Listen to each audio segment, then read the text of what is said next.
These are not our grandma's press-ons, okay?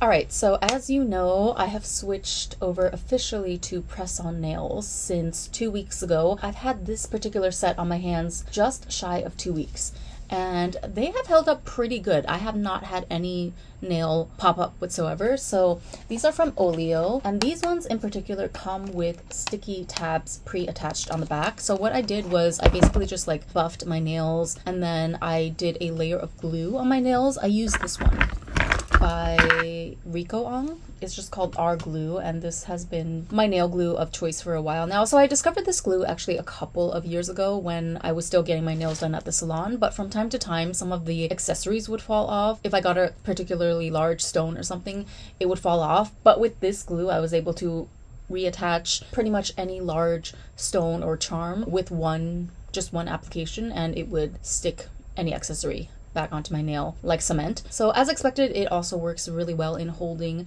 my press-ons onto my natural nails. Yeah, so since this one came pre-attached with the sticky tabs, I just worked with what I had, and I would add like a drop or two of this glue whenever I felt like it was getting a little loose. Like 1 or 2 of the nails are a little bit loose, and you can kind of move it around. See that? I can like push it back down. So this one's like ready to come off actually, but yeah, most of them are cemented in place though, because I doubled up on the glue and the sticky tab. Like, they're not coming off, and I would soak for up to 30 minutes every night in a 40-degree hot bathtub with my Hello Kitty lava bath salts. So needless to say, I'm a believer now in press-ons, because I know that in the past, like, I've always wanted to switch. I've always been drawn to obviously the money saving and time saving appeal of press-ons, plus the fact that there's just so many amazing designs that you can get on your nails in an instant with press-ons, as compared to if you were to go to a salon. The more complicated the design, the longer you have to sit there, and then there's always the chance that it's not going to turn out exactly the way that you imagine, etc., etc. So I think at the end of the day, I realized that it just comes down to picking press-ons from a quality brand, as well as all of the other accessories like the glue and the other tools that you use also have to be of a certain quality. But as long as you have the quality and a little bit of the technique necessary under control, I think that these are kind of a game changer. And like I said, I literally soak in a 40-degree Celsius bath completely filled with my Hello Kitty lava heat-inducing bath salts as well, and they have never come off. They have never even come close to flying off in the 2 weeks that I've had them on. I'm sure I could go longer. I've seen so many other people's videos where they say that they've had their press-ons on for a month at least, but truth be told, I'm getting a little bit sick of this design. So I wanted to show you a haul of all the other designs that I picked up in the 2 weeks that I've been waiting to take this off. And I would have switched them out sooner, honestly, but I don't know, work did not want me to have a moment of time to tend to my own personal interests this past week. So here we are. Woohoo, it's finally Saturday. Okay, so these are the most expensive set that I got. This was 4,000 yen, and it's like a minty green, dare I say, Dubai chocolate design. I definitely want this to be my next set, not only because I really like the design, but also because I want to get these on in time for White Day, which is March 14th. But then I also got this set from Fingersuit, and this is called Waterberry. I like the peach gradient into the green, and you can see there's a magnet overlay as well. And there's little clear stars. Super cute. I'm super into peach and green, or pink and green. This year is a very Cosmo and Wanda year, color-wise, as far as I'm concerned. And then I also went kind of crazy and bought like 10,000 yen worth of more nail designs from SHEIN. So I was skeptical at first about SHEIN nail quality, but after watching a few hauls from some other people, I decided to take a leap of faith, because I think we're in a new era of press-ons, you guys. Like, if you are one of those people, if you were like me just a couple of weeks ago and you felt that there's no way that press-ons could ever possibly mimic or come close to how your nails would look when you get them freshly done at a salon, you might want to just get on SHEIN or AliExpress or wherever and take a look, because these are not our grandma's press-ons, okay? These are basically like the ones that I saw on SHEIN. Okay, I'm gonna show you in a second, but I got these nails for 4,000 yen, right? I feel like that is dramatically marked up. And you know, this brand, like, they claim that everything is handmade, but I don't know, they could be telling the truth, or they could just be getting this very cheaply from a supplier in China and marking it up like 4,000%. But either way, I went ahead and forked over the 4,000 yen for this one just because the design was so unique. But as far as like, I don't know, the popular Asian designs that you see making the rounds online, most of those are available on SHEIN, and it's probably because the the original manufacturers of those designs were always based in China in the first place. So now instead of like buying it from the marked up shop or brand that is supplying them to Western countries or even, you know, Japan. Now, I mean, it's been like this for a while. We can just buy it directly from the Chinese supplier. So that's an explanation for why the prices are so cheap. Like, there's no need to really be that suspicious anymore. So anyway, with that being said, in no particular order, this is the first design that I got. It's like a little Hello Kitty bow on the thumb and whatnot. This looks a little more on like the cheaper, thinner side. These are the ones that you would expect from Daiso or somewhere, but I still thought the polka dot design was cute, so I decided to give it a go. I feel like I could make these work. I think press-ons, there's a learning curve to them as well. Once you learn how to like customize everything to your liking, you know, because now I know exactly how to like resize every nail. Sometimes I'll straight up trim the end of a nail with a scissor if there's like more than 1 millimeter of space. If it's more than 1 millimeter wider than my natural nail size, I will straight up just cut off a strip on the side and then buff it out with a nail file later. But yeah, you can do that. You can use builder gel to thicken some sets if they're a little bit thin to begin with. Okay, so this one looks like the same maker, and they each come with like stickers and a little nail file. So I'll keep the file, but I'm not gonna use the stickers.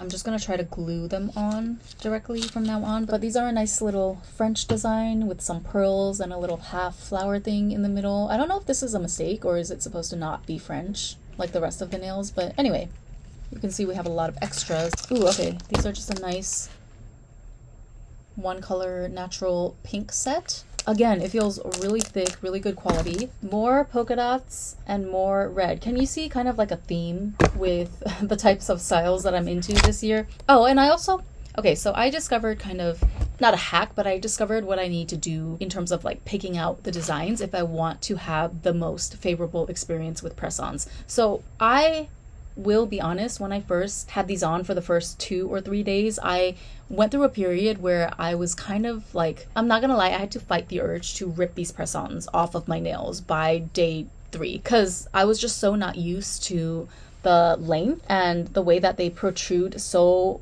much farther past my natural nail. It just felt very, very icky. Also coupled with the fact that, remember, this set came with a pre-attached sticky pad. So that sticky pad created more space between my natural nail and the press-on than there would have been if I had just been able to glue them on directly. And like sometimes it can work because, you know, sometimes if the curvature of the press-on is sharper, or how do I say this? If it's more curved than your natural nail, sometimes I feel like it can work to put in a little sticky tab in there to act as padding to fill in the space. But oh, actually that reminds me, so I bought like a builder gel glue. Yeah, the semi-solid nail glue gel. So this one, you don't have to cure it under a UV lamp. It's glue, but it's thick, so it'll fill in all the crevices, hopefully, for me, the next time that I install a new set. Yeah, it says bonds in seconds. So this one got pretty good reviews, and I'm hoping that, ooh, that's a small bottle though. How many applications do you think that would last me? But anyway, we're gonna give this a try because if possible I would like to not use the sticky pads anymore, even though the ones that do come with the branded ones like this finger suit and also I don't know where it went, but the oleo one, the nails that I have on my hands right now, those tend to be like nice and thick and juicy, and they really do have a very strong grip, especially if you properly like rough up your nail beforehand. Another trick I picked up from just other videos is that you can also rough up or slightly file the inside of the press-on as well to help it grip even stronger once you put the glue on and everything. Oh my god, I'm rambling. So yeah, the sticky gel pad thing, I do feel like there is some use for it, but if I can get away with just using this clear builder gel, I would rather do that. And yeah, I realized that for me, I should probably stick with short designs most of the time because that would be the most comfortable for me. I really felt like this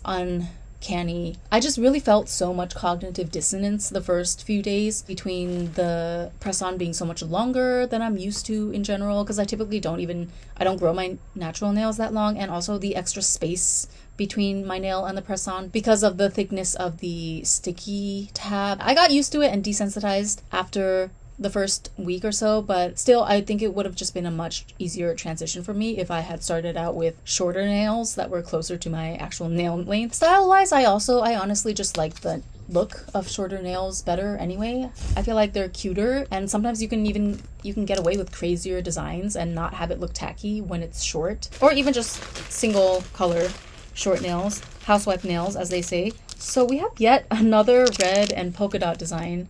Okay guys, I made this order at like 3 a.m. when I was having an existential crisis, so give me a little bit of grace here. But yeah, I honestly, how did I not realize that I basically bought the same design 3 times? Oh, and I got 2 large sets of like several different designs, but these are all, they're different, but you can mix and match them as well, which is also super fun.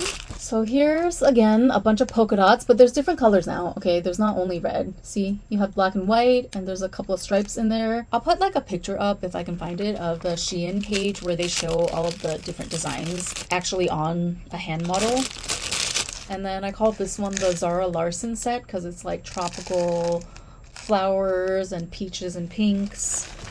Ah, this one is so cute. Oh my goodness. You are not ready for this one. If you have cats or pets, look at that. It's little paw prints on the nail, and it's like puffy. You can feel the actual design of the paw print. It's not just, it doesn't lay flat against the nail. And of course an icy pink as usual. One of my favorite classic colors.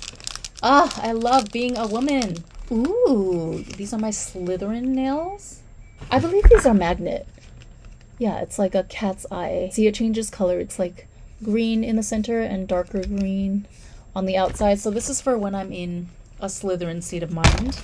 A regular standard 1 color red set, but again, it's like magnetic. That looks kind of like brownish or coppery. Yeah, it's like a coppery shift. This one is also really whimsical and cute.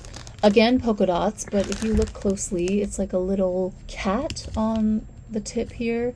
And I don't know what this is. I don't know what this is. Is that supposed to be the backside of the cat? But either way, you can tell I'm a cat mom. And then we just have another standard red French tip. I love my reds, okay? Red nail theory all the way. I am all the way in my anti-red nail bag. I like it. Men like it. Okay, that's actually not so bad. That was not as much as I thought I ordered. It was a lot more polka dots than I remembered though. So anyway, thank you for hanging out with me. Press-on nails are definitely my Roman Empire of the moment. And hopefully next time I see you, I'll be rocking these babies. Talk to you later. Bye.